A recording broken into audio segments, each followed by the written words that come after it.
दोस्तों, एक व्यक्ति एक रास्ते में बहुत तेजी से आगे बढ़ रहा था। तभी अचानक वह दूसरे व्यक्ति से टकरा गया। इस पर वह दूसरा व्यक्ति क्रोधित होकर कहता है, अरे तुम जानवर हो क्या? तुम्हें दिखाई नहीं देता? एक सांड की तरह लगातार आगे बढ़ते जा रहे हो। इस पर पहला व्यक्ति कहता है, काश आप जो कह रहे हैं वही सत्य होता, लेकिन दुर्भाग्यवश मैं एक मनुष्य हूं। उस पहले व्यक्ति के मुख से यह सुनकर उस दूसरे व्यक्ति का क्रोध शांत हो गया। वह उस पहले व्यक्ति से कहता है, लगता है तुम बहुत दुखी हो, वरना सौभाग्य की बात को दुर्भाग्य नहीं कहते, क्योंकि एक इंसान का जन्म पाना तो बड़े ही सौभाग्य की बात है। मनुष्य का जीवन बड़ी कठिनाइयों से मिलता है और तुम हो कि एक जानवर होना चाहते हो। तभी वह पहला व्यक्ति कहता है, मित्र, क्या आपने कभी किसी जानवर को आत्महत्या करते हुए देखा है? क्या आपने कभी किसी जानवर को किसी दूसरे जानवर को धोखा देते हुए देखा है? क्या आपने किसी जानवर को अपने अतीत या फिर अपने भविष्य के लिए परेशान होते हुए देखा है? ऐसे में मनुष्य जीवन भला सौभाग्य की बात कैसे हो सकती है? इससे अच्छा तो पशुओं का जीवन ही है। हम मनुष्य तो पशुओं से भी गए गुजरे हैं। उस पहले व्यक्ति की सारी बातें सुनकर वह दूसरा व्यक्ति कहता है कि लगता है तुम बहुत दुखी हो, तुम्हारे जीवन में बहुत बड़ी समस्या आई है। यदि ऐसा है तो तुम्हें इसका समाधान महात्मा बुद्ध के पास मिल जाएगा, तो तुम वहां जाओ। तभी पहला व्यक्ति कहता है कि वह कौन है? क्या कोई साधु है, महात्मा है, आर्षि मुनि है, पंडित हैं? अगर वह इनमें से हैं तो इनमें से कोई भी मेरी मदद नहीं कर सकता।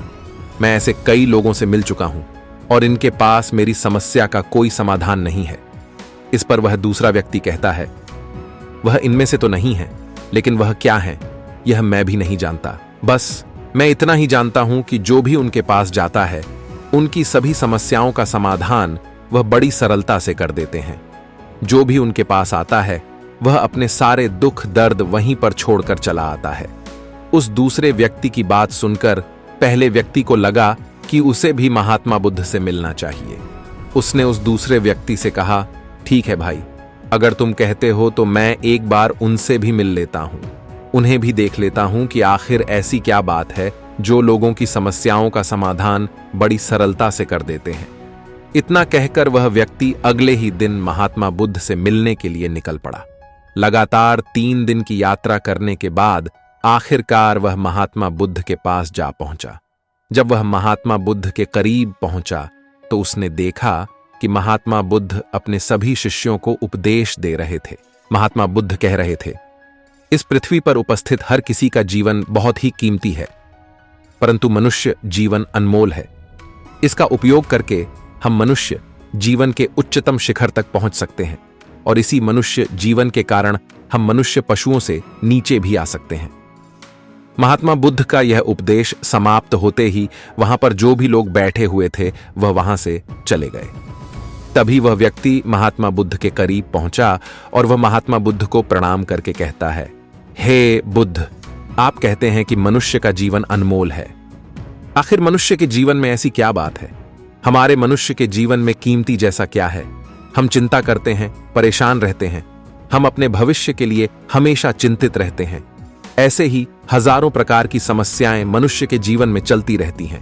लेकिन आप क्या जाने, आप तो एक साधु हैं।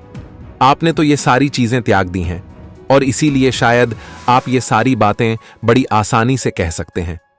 मुझे तो यही लगता है कि मनुष्य का जीवन बहुत ही कठिन है, हमें इसे समाप्त कर देना चाहिए। आपने कभी किसी पशुओं को देखा है? न तो वह चिंता करते हैं, ना ही उन्हें किसी तरह की तकलीफ होती है, ना ही वह कोई परेशानी में रहते हैं। वह तो अपना जीवन मौज मस्ती में जीते हैं। ना ही उन्हें अपने भूतकाल की चिंता होती है और ना ही भविष्य की। ना ही वह किसी को धोखा देते हैं और ना ही किसी से शिकायत करते हैं। वह तो बस अपना जीवन जीते रहते हैं। और वहीं पर दूसरी तरफ हम मनुष्य का जीवन ठीक इसका उल्टा है। मुझे तो यही लगता है कि मनुष्य का जीवन पशु के जीवन से भी बदतर है। मनुष्य जीवन एक श्राप है जो हमें मिला है। ऐसे में आपको हमारे मनुष्य जीवन में ऐसी क्या विशेषताएं नजर आती हैं जो आप लोगों को झूठ बताते रहते हैं कि हमारे मनुष्य का जीवन बहुत कीमती है, बहुत मूल्यवान है? इस दौरान महात्मा बुद्ध उस व्यक्ति की सारी बातें ध्यानपूर्वक सुन रहे थे और वह उसकी मनोदशा को समझ रहे थे। आखिर में महात्मा बुद्ध मुस्कुराते हुए उस व्यक्ति से कहते हैं, भंते, तुम अपने जीवन के संघर्षों से भाग रहे हो। यदि तुम संघर्ष करोगे ही नहीं तो जीवन सफल कैसे बनेगा? और जब हम संघर्षों से भागते हैं तो हमारा जीवन दूसरों के अधीन हो जाता है और फिर हमें दूसरों के अनुसार ही चलना पड़ता है। इसलिए हमें अपने जीवन के लिए संघर्ष तो करना ही पड़ता है। महात्मा बुद्ध के मुख से यह सुनकर वह व्यक्ति बहुत ही हैरान हो गया।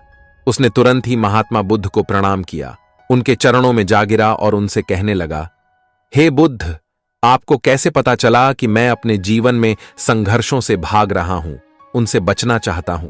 मेरे जीवन में जब भी कोई समस्या खड़ी होती है तो मैं उसका सामना नहीं कर पाता, बल्कि मैं उसे छोड़कर भाग जाना चाहता हूं। महात्मा बुद्ध उस व्यक्ति से कहते हैं, तुम्हें लगता है कि पशुओं का जीवन हमसे लाख गुना अच्छा है, क्योंकि वह अपना जीवन खुद समाप्त नहीं कर सकते, क्योंकि वह किसी को धोखा नहीं देते और न ही आने वाले भविष्य की चिंता करते हैं। इसका मतलब यह तो नहीं कि पशुओं के जीवन में कोई संघर्ष नहीं है। पशुओं के जीवन में तो जन्म से लेकर मृत्यु तक संघर्ष ही होता है। जब वह छोटे होते हैं तो उनकी जान को खतरा होता है, वे अपनी जान बचाने के लिए संघर्ष करते हैं। जैसे जैसे बड़े होते हैं तो उन्हें अपना पेट भरने के लिए संघर्ष करना पड़ता है, फिर चाहे उनके सामने कोई भी क्यों ना हो, फिर चाहे उनके सामने कितनी भी बड़ी परिस्थितियां क्यों ना हो, वे संघर्ष करने से कभी पीछे नहीं हटते। लेकिन हम मनुष्य छोटे छोटे संघर्षों से डर जाते हैं। अगर हम उन पशुओं की तरह अपने जीवन में संघर्ष करने लगें तो मनुष्य का जीवन अपने आप ही सफल हो जाएगा। इतना संघर्ष अगर एक मनुष्य अपने जीवन में कर ले तो वह जो चाहता है वह कर सकता है, उसे पा सकता है। और जबकि इतना संघर्ष करने के बाद भी वह पशु अपने जीवन में कुछ भी नहीं कर पाता। भंते, वास्तविकता तो यही है कि बिना संघर्ष के कोई जीवन चल ही नहीं सकता। फिर चाहे कोई राजा हो या भिखारी, सबके जीवन में संघर्ष तो है ही। जो भी इन परिस्थितियों के खिलाफ संघर्ष नहीं करता, फिर चाहे वह मानव हो या पशु, उसका नष्ट होना तय है। इस पर वह व्यक्ति कहता है, हे बुद्ध, क्या आप मुझे कोई ऐसी चीज दे सकते हैं जिससे मेरे जीवन के सारे संघर्ष हमेशा हमेशा के लिए मुझसे दूर हो जाएं? मेरी सारी चिंताएं, सारी समस्याएं, सारी परेशानियां हमेशा हमेशा के लिए खत्म हो जाएं और मेरा जीवन हमेशा हमेशा के लिए सुखमय बन जाए। उस व्यक्ति की यह बात सुनकर महात्मा बुद्ध एक बार फिर से मुस्कुराने लगे और उस व्यक्ति से कहते हैं, भंते, मैं तुम्हें वह चीज तो नहीं दे सकता, लेकिन हां, मैं तुम्हें वहां तक पहुंचने का रास्ता जरूर बता सकता हूं। यदि तुम वहां तक पहुंचने का संघर्ष कर लो तो तुम वहां तक पहुंच जाओगे और तुम्हें वह चीज मिल जाएगी। लेकिन मेरी एक बात और याद रखना कि इसका अर्थ यह नहीं है कि इसके बाद से तुम्हारे जीवन में परेशानियां या फिर समस्याएं आना बंद हो जाएगा। तुम्हारे जीवन में परेशानियां और समस्याएं तो आती ही रहेगा, लेकिन उनका प्रभाव तुम पर बहुत कम हो जाएगा। तुम्हारे जीवन में दुख और समस्याएं तो आएंगे, लेकिन वह तुम्हें छू नहीं पाएंगे। और ऐसी अवस्था में चाहे तुम्हें कोई कितना भी दुख देने का प्रयास क्यों न करे, तुम्हें चाहे कोई कितना भी धोखा देने का प्रयास क्यों न करे, तुम्हें कभी भी धोखा नहीं मिलेगा। सब कुछ तुम्हारे पास ही होगा, लेकिन फिर भी वह तुमसे दूर रहेगा। महात्मा बुद्ध की यह बात सुनकर वह व्यक्ति महात्मा बुद्ध के सामने दोनों हाथ जोड़कर महात्मा बुद्ध से कहता है, हे बुद्ध, बताइए वह चीज क्या है और मुझे कहां मिलेगी? मैं उस चीज को पाने के लिए कुछ भी कर सकता हूं। मैं अपना पूरा प्रयास लगा दूंगा, लेकिन उस चीज को हासिल करके ही दम लूंगा।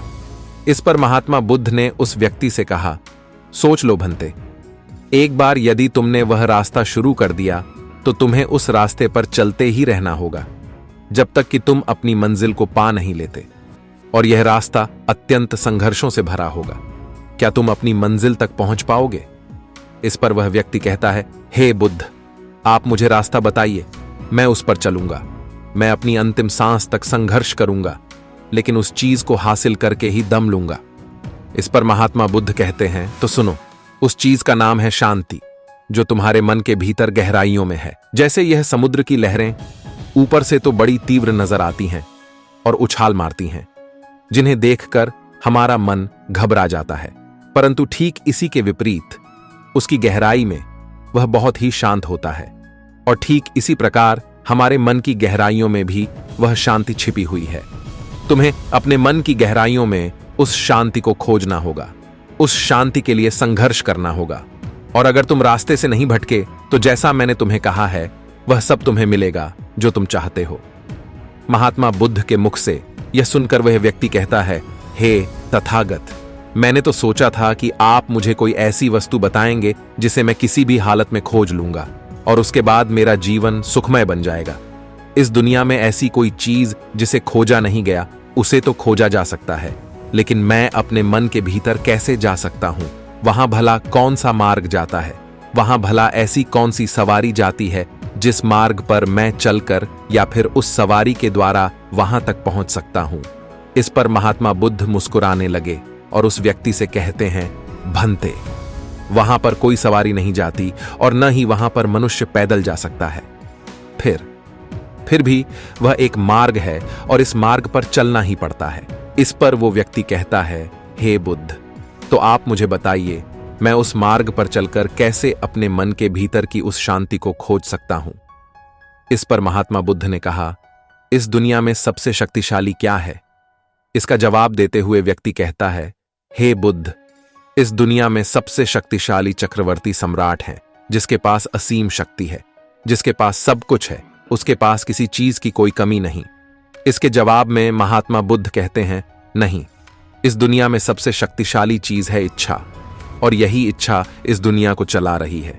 जो कोई भी कुछ भी कर रहा है वह उसकी इच्छा का ही परिणाम है, उसका कर्म है। सब कुछ उसकी इच्छा के अनुसार ही चल रहा है। और जहां तक बात है एक चक्रवर्ती सम्राट की, तो एक इच्छा एक चक्रवर्ती सम्राट को भी धूल में मिटा सकती है, और वहीं पर उसी के विपरीत एक इच्छा एक आम इंसान को भी एक चक्रवर्ती सम्राट बनाने में सक्षम है। इस दुनिया में जो कोई भी है, जहां कहीं भी है, किसी भी परिस्थिति में है, वह उसकी इच्छा के अनुसार ही है, वह उसकी इच्छा का परिणाम ही है।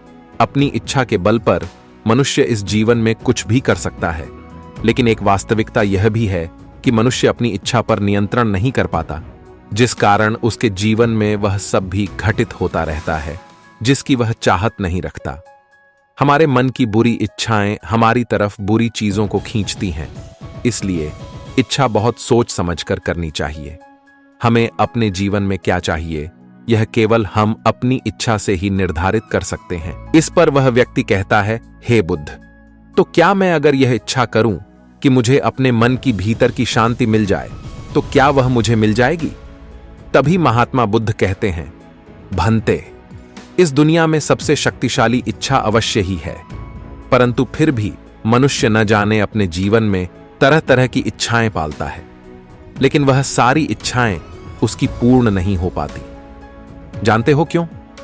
क्योंकि उस इच्छा को पूरा करने के लिए एक और चीज की आवश्यकता पड़ती है, और वह एक चीज की कमी मनुष्य के जीवन में हमेशा बनी रहती है। क्या तुम उसके बारे में जानते हो? इस पर वह व्यक्ति कहता है, नहीं बुद्ध, मैं नहीं जानता वह क्या चीज है। तभी महात्मा बुद्ध कहते हैं, भंते, वह संकल्प है। संकल्प के बिना इच्छा व्यर्थ है। संकल्प के बिना तुम चाहे कितनी भी बड़ी इच्छा क्यों न कर लो, लेकिन वह कभी पूरी नहीं हो सकती। संकल्प जितना मजबूत होगा, तुम्हारी इच्छा भी पूरी होने की संभावना उतनी ही अधिक होगी, और संकल्प जितना कमजोर होगा, तुम्हारी इच्छा भी उतनी ही कमजोर होगी। इस पर वह व्यक्ति महात्मा बुद्ध से कहता है, हे बुद्ध, तो इसका अर्थ यह हुआ कि यदि मुझे शांति पाने की इच्छा है और मैं इसे पाने के लिए दृढ़ संकल्प करूं, तो क्या मुझे वह शांति मिल जाएगी? तभी महात्मा बुद्ध कहते हैं, भंते, संकल्प भले ही इच्छा को शक्ति प्रदान करता है, परंतु इच्छा और दृढ़ संकल्प होने के बाद भी व्यक्ति अपने मंजिल तक पहुंच नहीं पाता, क्योंकि वह राह में भटक जाता है और फिर थक हार कर वह अपने संकल्प को त्याग देता है और अपनी इच्छाओं को छोड़ देता है। क्या तुम जानते हो ऐसा क्यों होता है? इस पर वह व्यक्ति कहता है, हे बुद्ध, मुझे नहीं पता। तभी महात्मा बुद्ध कहते हैं, क्योंकि किसी भी रास्ते पर चलने के लिए उस रास्ते के ज्ञान का होना बहुत आवश्यक है, और यह ज्ञान हमें उस रास्ते पर चलकर ही मिल सकता है, न कि केवल बैठकर सोचने से। और जब हम उस रास्ते पर चलते हैं तो हमें छोटी मोटी दिक्कतें, समस्याएं, परेशानियां आती ही रहती हैं, और हम उन छोटी छोटी समस्याओं में फंस कर रह जाते हैं, और हमारा संकल्प टूट जाता है।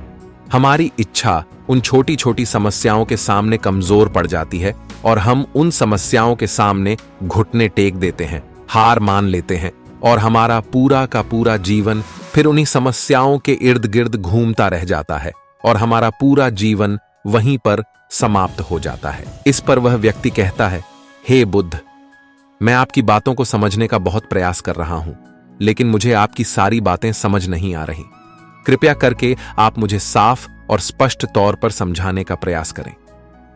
तभी महात्मा बुद्ध ने उस व्यक्ति से कहा, भंते, मान लो कि तुम्हें किसी गांव में जाना है और वहां पर किसी व्यक्ति से मिलना है और तुमने यह दृढ़ संकल्प किया है कि तुम उस व्यक्ति से मिलकर ही रहोगे।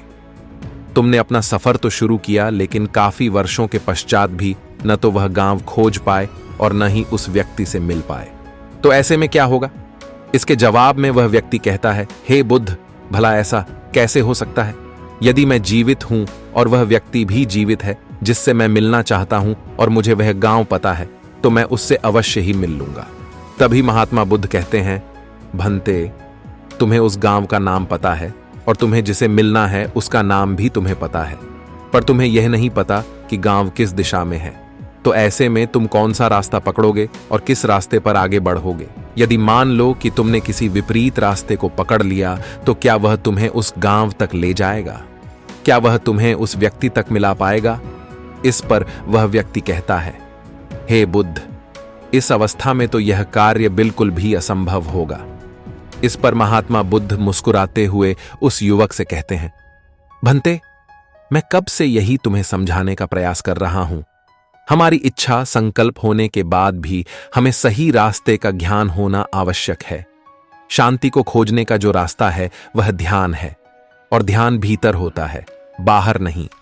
जब तुम अपने भीतर की शांति को खोजने के लिए ध्यान के रास्ते पर आगे बढ़ोगे, अपनी इच्छा की पूर्ति के लिए तुम उस रास्ते पर आगे की ओर बढ़ते चलोगे, तो हो सकता है कि तुम्हारी राह में छोटी छोटी मुसीबतें आए, दिक्कत आए, तकलीफ आए, लेकिन तुम्हें उन समस्याओं का सामना करना ही पड़ेगा। तुम्हें उनसे लड़ना होगा, उनसे संघर्ष करना ही होगा, क्योंकि वह रास्ते तुम्हारे लिए बिल्कुल नया है। और पहली बार जब हम किसी रास्ते पर आगे बढ़ते हैं तो हमें यह नहीं पता होता कि अगला पड़ाव क्या होगा और आगे कौन सी कठिनाइयां आने वाली हैं। हमें तो वहां पर जाने के बाद ही पता चल पाएगा। वहीं पर दूसरी तरफ जो मनुष्य इन छोटी छोटी दिक्कतों में नहीं फंसता, वह अपने संकल्प पर दृढ़ बना रहता है।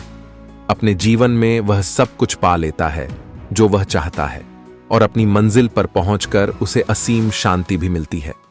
और जब मनुष्य अपने लक्ष्य को प्राप्त कर ही लेता है, तब उसे और कुछ पाने की इच्छा नहीं रह जाती। इसी प्रकार यदि तुम केवल अपने रास्ते पर आगे बढ़ते रहो, तो तुम भी अपने मन के अंतर तक पहुंच जाओगे, और वहां पहुंचने के बाद तुम्हें किसी चीज की कोई आवश्यकता नहीं पड़ेगी। न ही तुम्हें कोई धोखा दे पाएगा, न ही तुम्हें कोई लूट पाएगा, और न ही तुम्हें कोई दुख पहुंचा पाएगा।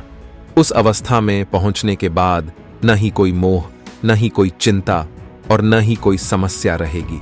तुम उस परिस्थिति से बड़ी सरलता से निकल पाओगे, और जब तुम अपने मन की उस शांति को प्राप्त कर लोगे, तो तुम एक पशु तो नहीं रहोगे और न ही एक मनुष्य रहोगे, बल्कि तुम मनुष्य से भी और ऊंचा दर्जा प्राप्त कर लोगे, और फिर तुम्हें कोई भी दुख कभी छू नहीं पाएगा। फिर तुम्हें किसी चीज की कोई परेशानी नहीं रह जाएगी, न ही तो भविष्य की चिंता होगी और न ही अपने बीते हुए भूतकाल की। तुम तो बस अपनी शांति में मग्न रहोगे, और तुम्हें किसी प्रकार का दुख कभी छू तक नहीं पाएगा। महात्मा बुद्ध की यह बात सुनकर वह व्यक्ति महात्मा बुद्ध के चरणों में गिर पड़ा और महात्मा बुद्ध से कहता है, हे बुद्ध, आपकी सारी बातें सत्य हैं। मैं आपकी सारी बातें समझ चुका हूं, लेकिन फिर भी मेरे मन में एक दुविधा है। मैं क्या कोई ऐसी चीज नहीं रख सकता जिससे मेरे सारे दुख, सारी तकलीफें, सारी कठिनाइयां हमेशा हमेशा के लिए दूर हो जाएं? इस पर महात्मा बुद्ध मुस्कुराते हुए कहते हैं, भंते, यदि तुम बाहरी दुनिया से कुछ भी अपने पास रखना चाहते हो, तो तुम उस शांति को पाने का प्रयास छोड़ ही दो, क्योंकि तुम कुछ ऐसा पाना चाहते हो जिससे तुम्हारी समस्याएं कभी समाप्त नहीं होंगे, बल्कि और भी बढ़ते चले जाएंगे, क्योंकि तुम्हारी समस्याओं का समाप्त होना संभव ही नहीं हो पाएगा। और जानते हो, ऐसा क्यों है? इस पर वह व्यक्ति कहता है, हे बुद्ध, पर ऐसा क्यों? इसका जवाब देते हुए महात्मा बुद्ध कहते हैं, भंते, क्योंकि बाहर तो पहले से ही शांति है, चारों ओर केवल शांति ही शांति है। हमें तो बाहर की शांति नजर आती है, लेकिन हमारे भीतर की शांति हमें नजर नहीं आती। और जो शांति हम बाहर की ओर देख रहे हैं वह बाहर नहीं बल्कि हमारे भीतर ही है। इसलिए जब तक तुम अपने अंतर को ठीक नहीं कर पाओगे तब तक तुम बाहर कुछ भी नहीं कर सकते। जब तक तुम्हारे भीतर सब कुछ ठीक नहीं होगा तब तक बाहर कुछ भी ठीक नहीं हो पाएगा। इतना कहकर महात्मा बुद्ध शांत हो गए और वह व्यक्ति महात्मा बुद्ध की बातों पर विचार करने लगा। उसके पास महात्मा बुद्ध के बताए गए रास्ते के अलावा और कोई रास्ता भी नहीं था। उसने दृढ़ संकल्प लिया कि वह अपने भीतर की उस शांति तक पहुंचकर ही रहेगा। उसने ध्यान के रास्ते को अपनाया और आगे की ओर बढ़ने लगा। अब वह व्यक्ति अपनी मंजिल तक पहुंचता है या नहीं, यह तो उसकी संकल्प, उसकी इच्छा शक्ति और उसके रास्ते में लगातार आगे बढ़ने पर निर्भर करता है। यदि वह महात्मा बुद्ध के कहे अनुसार लगातार आगे बढ़ता जाएगा और कठिनाइयों को पार करता जाएगा तो वह अवश्य ही अपने जीवन में उस असीम शांति को प्राप्त कर लेगा। लेकिन हमें यहाँ पर एक बात और सोचने की जरूरत है कि हमें अपने आप से मतलब होना चाहिए। हम कहाँ पर पहुंच रहे हैं ये हमें पता होना चाहिए। हम कहाँ पर हैं इसका भी ज्ञान हमें होना चाहिए। दोस्तों, यदि आप भी अपने जीवन में सफल होना चाहते हैं, आप अपने जीवन में कुछ पाना चाहते हैं, तो आपको भी महात्मा बुद्ध के बताए हुए रास्ते पर आगे की ओर बढ़ना चाहिए। आप अवश्य ही अपने जीवन में वह सफलताएं व लक्ष्य प्राप्त कर पाएंगे जो आप चाहते हैं। दोस्तों, आज के इस वीडियो से आपने क्या सीखा वह मुझे आप कमेंट बॉक्स में जरूर बताएगा। इसी के साथ मुझे उम्मीद है कि आपको आज की वीडियो पसंद आई होगी, तो लाइक और शेयर करने के साथ चैनल को सब्सक्राइब और घंटी बटन को जरूर दबा दीजिएगा। तो चलिए फिर मिलते हैं एक और वीडियो में। तब तक के लिए अपना ख्याल रखें। धन्यवाद।